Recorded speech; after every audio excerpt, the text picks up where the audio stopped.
Hello students, let us see the next stanza. No time to wait till her mouth can enrich that smile her eyes began. See, can you identify the figures of speech here? Let me tell it. The sound of the letter T has been repeated for poetic effect. Which words start with T? To and till. Correct? Then, another figure of speech used here is, as you know very well, interrogation. That means it has been used in earlier stanza also. The poet asks a question not to get an answer, but to cause the readers to think deeply about the point he is trying to make. Means enrich that smile her eyes began. Then another figure of speech given here is, see, no time to wait till her mouth can enrich that smile her eyes began. An indirect comparison has been made between beauty and nature. So here metaphor is there.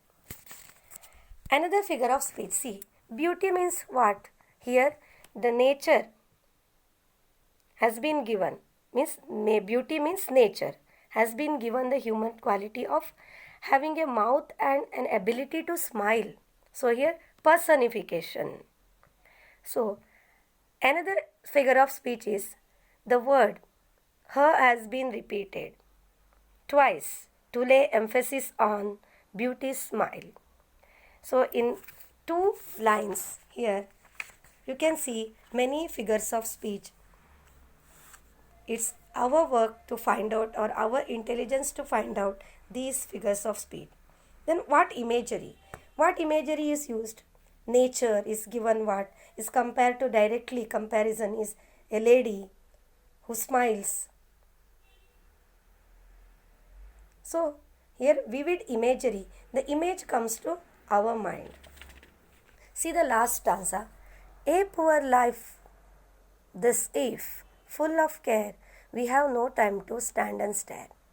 That means poet calls this, it's a poor life if we have full of tension and if we don't have time to stand, and stare means what? Look at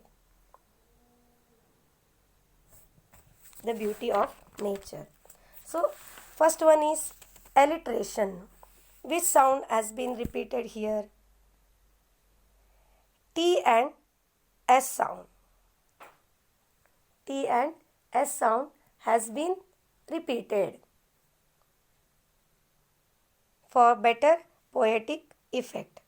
Stand and stare, S sound, and time to T sound has been repeated. Okay.